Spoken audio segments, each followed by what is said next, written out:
Thank you very much, everybody. And I've been briefed on the Florida State University, Tallahassee active shooting. I guess it's an active shooter. Fully briefed as to where we are right now. It's a shame. It's a horrible thing. Horrible that things like this take place. And we'll have more to say about it later. In the meantime, it's an honor to have the Prime Minister of Italy with us, Prime Minister Meloni, who's doing a fantastic job. I would say that she has taken Europe by storm and highly respected. Everybody loves her and respects her, and I can't say that about many people. And she's become a friend, and we really have a great relationship between Italy and ourselves. And we talked about trade. We talked about many, many things during our luncheon, and she'll be saying a few words, but she's a very special person, and it's nice to have you with us. Thank you very much. Thank you very much, Mr. President. Thank you for your warm welcome. Thank you for this occasion, which is aimed to strengthen our relation, our friendship that comes from very far. You know, today is April 17, and April 17 marks the anniversary of the agreement that allowed Cristoforo Colombo to make his trip. And I say to remember how ancient are our ties, but also to remind that we both share another fight, which is the fight against the woke and ADI ideology that would like to erase our history. And as I know that we share lots of things on tackling illegal migration, on fighting against synthetic drugs. You know, Italy has been one of the nations that made a plan against fentanyl, for example. But we have been talking about many bilateral topics and things that we can do together, about defense, about economic, about economy, about space, about energy. Italy will have to increase its LNG imports, and also nuclear that we are trying to develop. I think there can be ways to work together, and the Italian enterprises will invest, as they've been doing for many years, as you know, in the next years, I think around 10 billions. That shows how interconnected our economies are. And that's very important, Mr. President. It's not only about Italy, it's about the entire Europe. The exchange between us is a very big one. Investments, trade. It's a topic that we are discussing in this week. But at the end of the day, look, somebody calls me, I was saying it before, such a Western nationalism. I don't know if it is the right word, but I know that when I speak about West, mainly I don't speak about a geographical space. I speak about a civilization. And I want to make that civilization stronger. So I think even if we have some problems, okay, between the two shores of the Atlantic, it is the time that we try to sit down and find solutions. So I want to thank President Trump for having accepted an invitation to pay an official visit to Rome in the near future, and consider the possibility in that occasion to meet also with Europe. The goal for me is to make the West great again, okay? And I think we can do it together. We can. We will keep on work on that. I'm going to close. I want to say only, I'm proud of sitting here as Prime Minister of an Italy that today has a very good situation despite the difficulties, a stable country, reliable country, 1 million more jobs in the last 2 years and a half. Great. Inflation is going down, so you forgive me if I promote a bit my country, Yeah, but you're a businessman and you understand me. So migration flows going down 60%. So we are trying to do our best, but I think we can do it even better together. Also on Ukraine, I will close. Together we've been defending the freedom of Ukraine. Together we can build a just and lasting peace. We support your efforts, Donald. Good. Thank you. Thank you very much. And I think we're doing well in that effort, but we want to get it done, and we'll see if we can. We want to save on average, think of it, every week 2,500 people are being killed, mostly soldiers, Russian, Ukrainian soldiers. And if we can save those lives, that would be a very good thing. And so we'll see what we can do. And I think we're getting close, but we'll let you know very soon. And you've been very helpful. I appreciate it. Thank you. Any questions? Mr. President, on Russia, Mr. President, how much longer does Vladimir Putin have to respond to your ceasefire proposal before you put secondary tariffs or sanctions on Russia? We'll see what that will be. We're going to be hearing from them this week, very shortly actually, and we'll see. But we want it to stop. We want the death and the killing to stop. Mr. President, on Jerome Powell, you said that the termination of Jerome Powell cannot come fast enough. He says he won't leave it, even if you ask him to. Oh, he'll leave. If I ask him to, he'll be out of there. But do you believe I don't think he's. I don't think he's doing the job. He's too late, always too late, a little slow, and I'm not happy with him. I let him know it, and if I want him out, he'll be out of there real fast. Believe me. So Yeah, go ahead, please. Question. Are you trying to remove him, Mr. President? Yeah, question. Mr. President, yesterday Judge Boasberg, in a case against your administration, said the Constitution does not tolerate willful disobedience of judicial orders. Do you agree with that statement? Well, you're going to have to speak to the lawyers. We have great lawyers. I can tell you this, we're doing a fantastic job of getting criminals out of this country who Biden allowed into the country. Hundreds of thousands of criminals, murderers and drug dealers.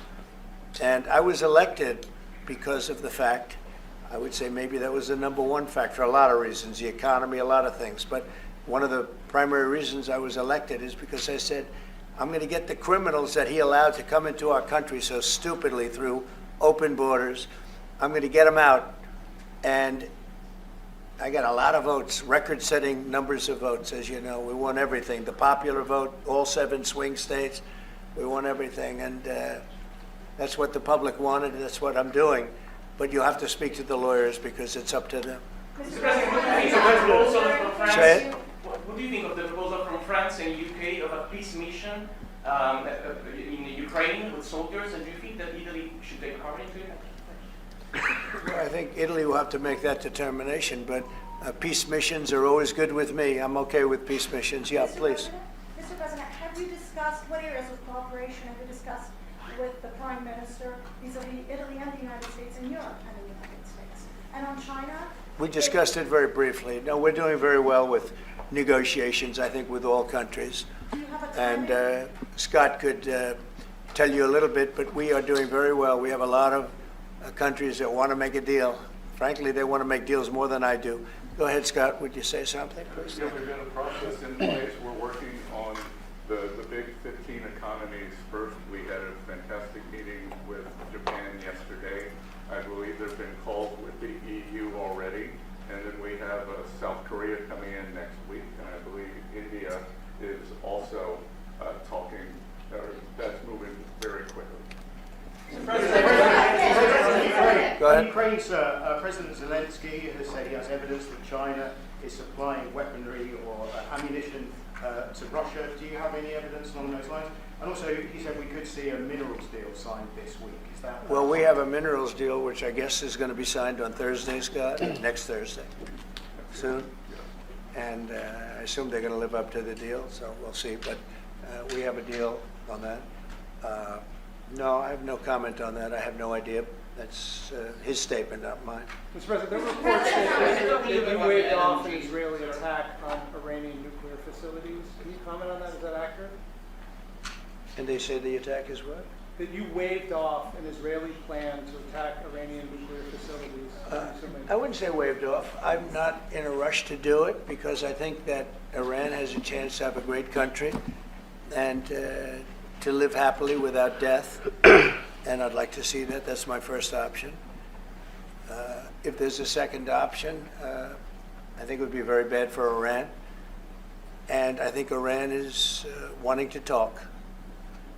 I hope they're wanting to talk. It's going to be very good for them if they do. And I'd like to see Iran thrive in the future, do fantastically well. I know the Iranian people, they're incredible people. always have been very smart, very energetic, very successful people. And I don't want to do anything that's going to hurt anybody. I really don't. But Iran can't have a nuclear weapon. It's, pretty simple. It's really simple. We're not looking to take their industry. We're not looking to take their land. All we're saying is you can't have a nuclear weapon. The deal that was made with Obama, and that deal would have expired already. It was a terrible deal. It would have expired, and that gave them a clear path to a nuclear weapon. I wouldn't have accepted. That's why I terminated the deal. Number one, it was way too short. When countries are involved, you don't make short-term deals. These are countries with long lives, and I terminated that.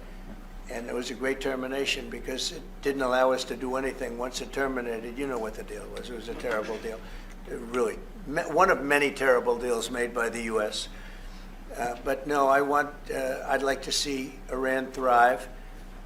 And they can do that, I think, very easily, or they can do it the other way, and the other way is not going to be good for them. It's going to be really bad for them.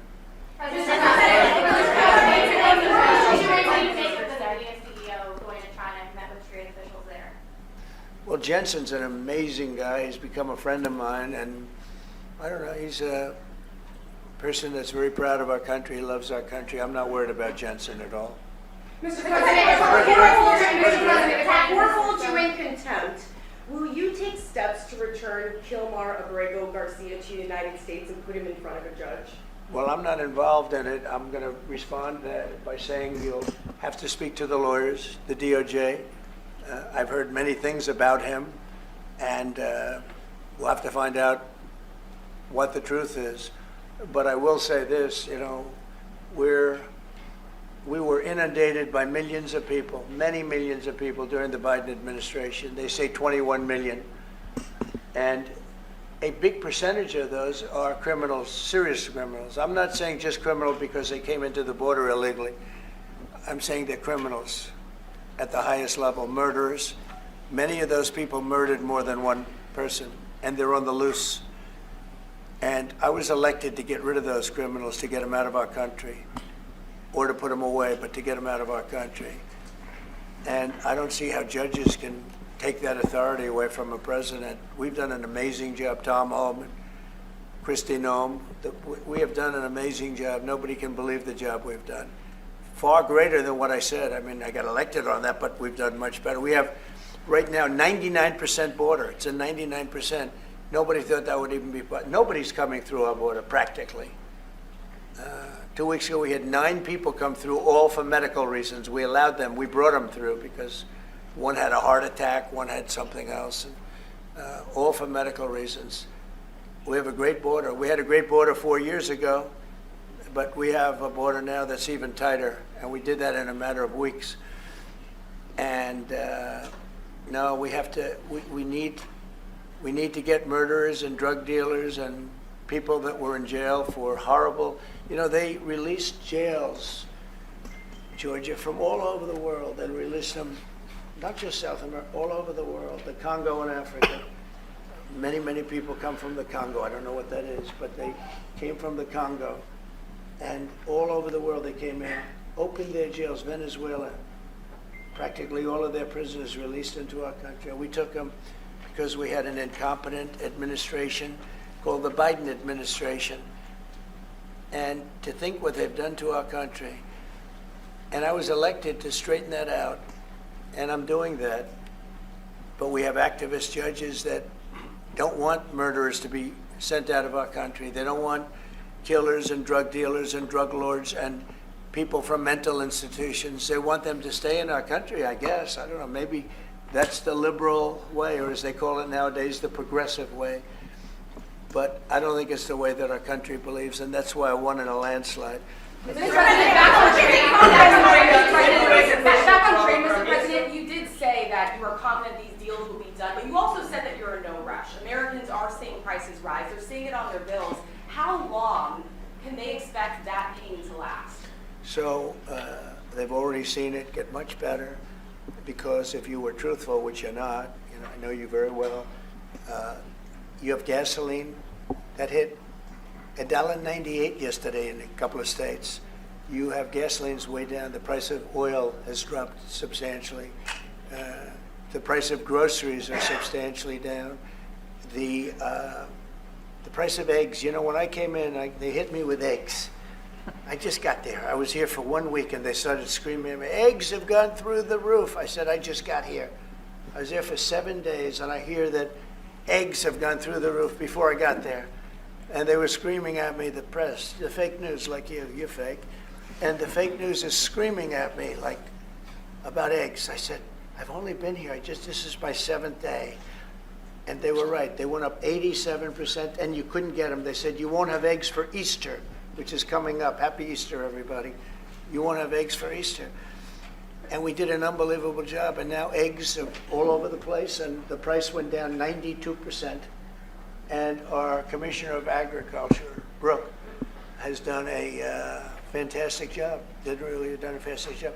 So prices haven't gone up. The only thing that's gone up actually is interest rates, because we have a Federal Reserve Chairman that is playing politics.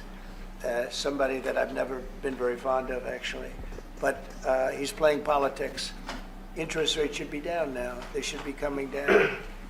In Europe, as you know, they reduced them, I guess 7 times. It looks like they're going to reduce them again and again and again. But our guy wants to play cute. But interest rates are pretty much even. Maybe they went up just a slight bit, but that's the only thing. But that's because of the Federal Reserve, because they're not very smart people. Do you regret nominating him, Mr. President? Do you regret nominating him? Go ahead, yes, sir, please.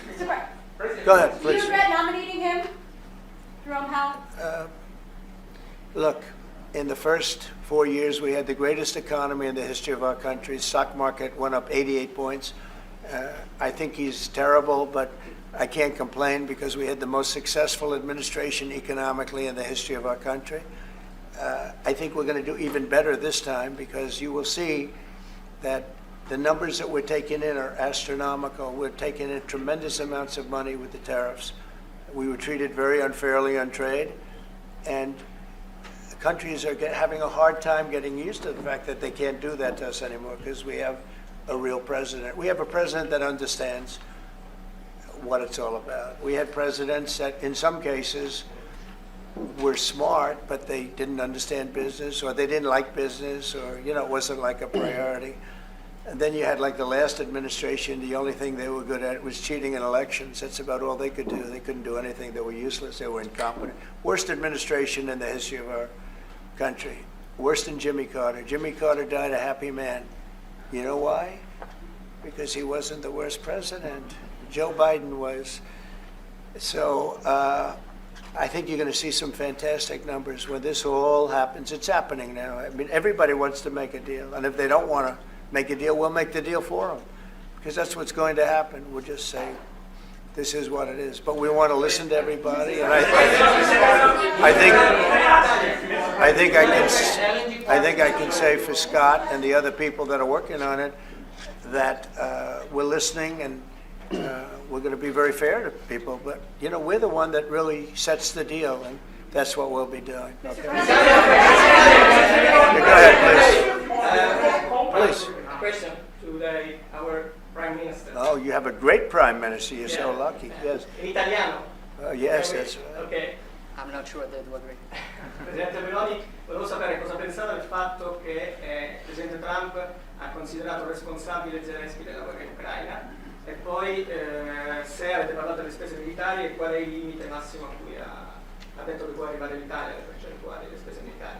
Non abbiamo parlato di limiti massimi a cui può arrivare l'Italia, abbiamo parlato del fatto che l'Italia sta mantenendo i suoi impegni perché arriverà al prossimo vertice della NATO con il 2% che era già previsto, che è stato sottoscritto dai governi precedenti, perché siamo una nazione seria, ma non abbiamo parlato poi di quanto vada aumentata questa percentuale, anche se siamo ovviamente consapevoli che insomma, il tema della difesa sia un tema particolarmente importante di questo tempo. Per quello che riguarda la guerra in Ucraina, lei sa come la penso che ci sia chiaramente diciamo ci sia stata un'invasione e che l'invasore da quel punto di vista fosse Putin e la Russia, ma non è questo che diciamo oggi quello che rivela è il fatto che insieme vogliamo lavorare, stiamo lavorando per cercare di arrivare in Ucraina a una pace che possa essere giusta e duratura. Penso che questi siano gli sforzi sui quali condividiamo il nostro lavoro, abbiamo condiviso anche oggi il nostro lavoro. That sounded absolutely, that was so beautiful. What did she say, please? No, I mean, it sounded great. It was about. It was beautifully presented. But maybe I could hear what she said. Avete discusso di Cina? Go ahead. It was about asking. Guys, Hold it, hold it. have some respect, please. Thank you. No, wait. I want to hear what she said. Go ahead. Yeah, Prime Minister Meloni was asked what she thinks about the fact that President Trump holds Zelensky responsible for the war in Ukraine. And Prime Minister Meloni answered, well, we have no, and also if you talked about the military spending, and the raising of the military spending, and the first thing Prime Minister Meloni said is that no, actually we didn't talk about the raise in military spending. Of course, Italy will keep its commitments with 2%, and then we will see, because we are absolutely aware of the fact that it is very important Well, I will do defense that. is very important. Wait. I will It's do very that. important. They've been asking if we decided another percentage about the defense spendings, NATO, and I said NATO. yes, NATO, and I said that Italy is reaching the 2% as it was already decided. We didn't speak about a specific other percentage, but we are aware of the fact that defense is important for the future, and we see also the work that we are trying to do at the European level. And I don't hold Zelensky responsible, No. but I'm not exactly thrilled with the fact that that war started. That was a war that would have never started if I were president. You'd have millions of people living right now that are dead. You'd have cities that would be open and thriving, and they'd have their beautiful turrets. Those turrets are the most beautiful in the world, but they're not with us any longer. They're smashed to smithereens, laying on the ground in a million pieces, getting hit by rockets, bombs, and bullets. And so I'm not happy with him, and I'm not happy with anybody involved. I think it's a war. I know it's a war. It didn't happen for 4 years. It was never close to happening. It was never even a thought. And I spoke to President Putin about it a lot. It was the apple of his eye, but there's no way he would have ever gone in if I were president. Now I'm trying to get him to stop because, as you know, Russia's a lot bigger. It's a bigger military force. And if you're smart, you don't go involved and get involved in wars that you can blame the man that was sitting in this seat, Biden. He didn't know what the hell was going on. But I can guarantee you that, and everybody agrees to it, if I were president, that war would have never taken place. I'm not blaming him. But what I am saying is that I wouldn't say he's done the greatest job, okay? I'm not a big fan. I really am. I'm not a big fan. Go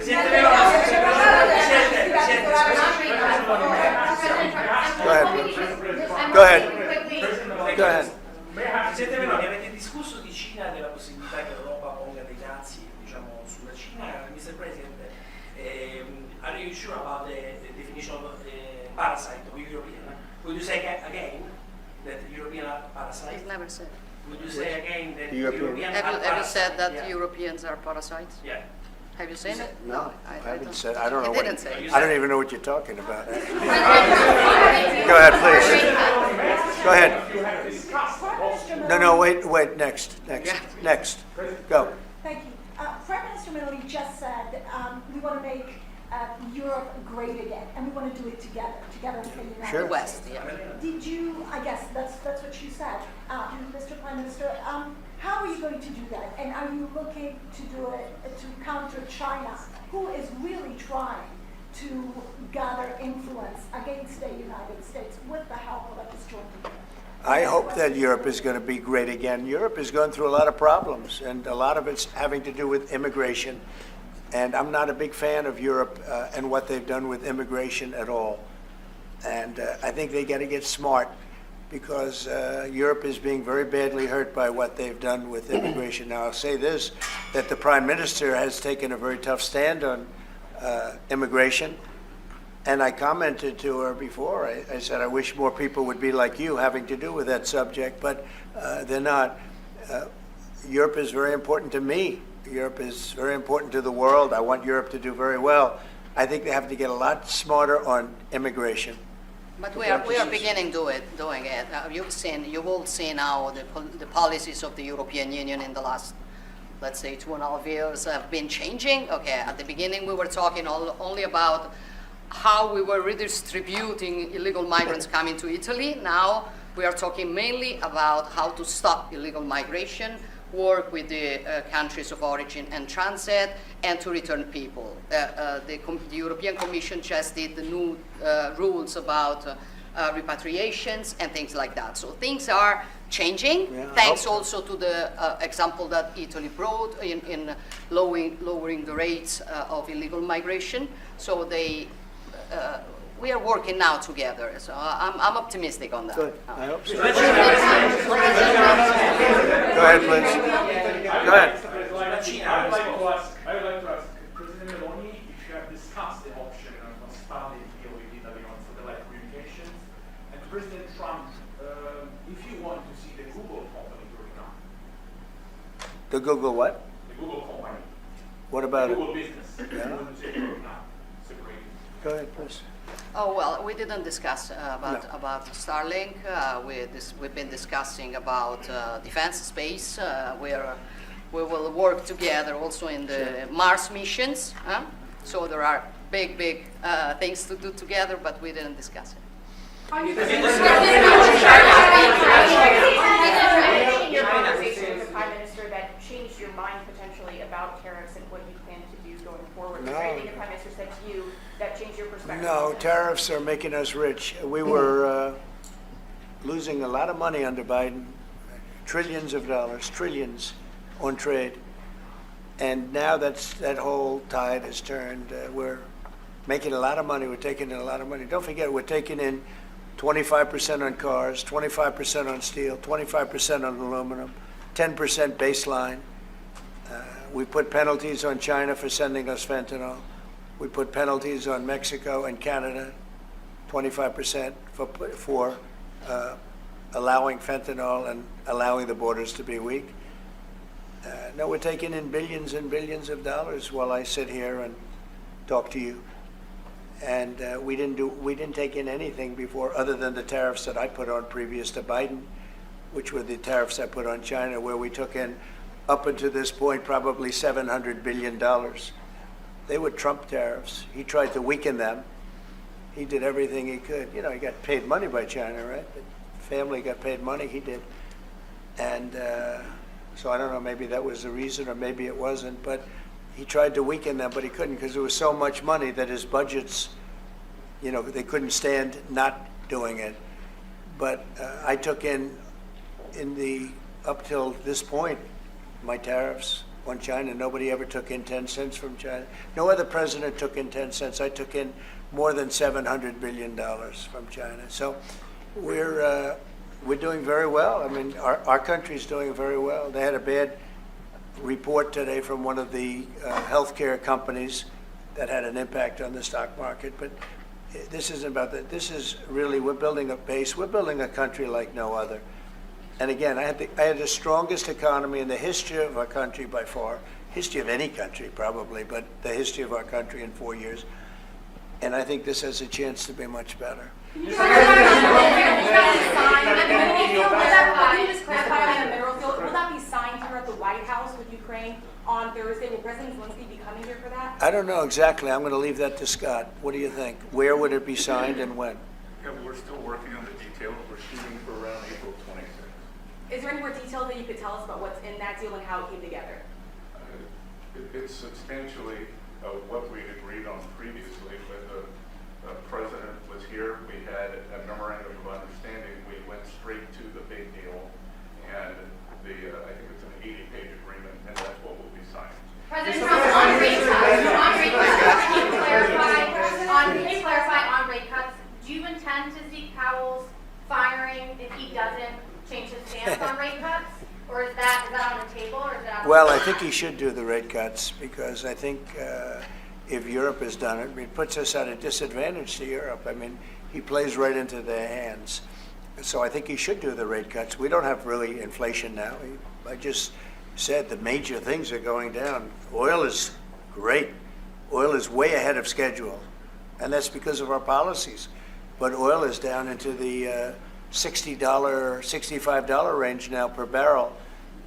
And I told you, in certain states we have less than $2 for gasoline. And food is down. Groceries, as we call it, are down. Other than interest rates, everything's down. Interest rates are pretty flat. They're not. It's not that they're up, but we should be better than flat. We should, if he would lower the interest rate, I think it would have a good impact on that too. But the costs are down. We have very little inflation. I would say we have essentially no inflation. Hard to have inflation when oil goes down, and oil goes down. When Biden came in, oil went through the roof. That's what caused our problem. That and his very dumb spending. But when the oil prices go down, and they have gone down a lot, we've gotten it down really good. We've opened it up and we've gotten them down. And that means that people driving cars are going to be paying $2 and $2.50 instead of $4.50. And, you know, even at the end, they tried just for the purpose of the election to get it down. But they had really lost that sucker. That was really, it was not good. But if they had won, oil right now would be at $7 or $8 because of their policy. And we're going to be at about $2. Could be even a little bit less than that. And you're starting to see it. So I don't know how you can have inflation when oil has come down quite a bit. And I would say the Fed really owes it to the American people to get interest rates down. That's the only thing he's good for. And he would have an effect on that if he lowered them. And I think at some point he will. He's going to have a lot of political pressure. You know, they are political also. And I think there's a lot of political pressure for him to lower interest rates. Yeah? Yeah, go ahead. Sorry. Please. Do you think that Italy can be your best ally in Europe? And also, do you ever notice when you walk if you step on hands? Only if the Prime Minister remains the Prime Minister can it be our best. she's doing a great job. And yeah, it's certainly one of our great allies, not just in Europe, anywhere. She's a fantastic person and doing a great job. And our relationship is great. And we have a lot of Italians in this country, I tell you, and they like Trump, and they voted for Trump. Anyway, thank you very much, everybody.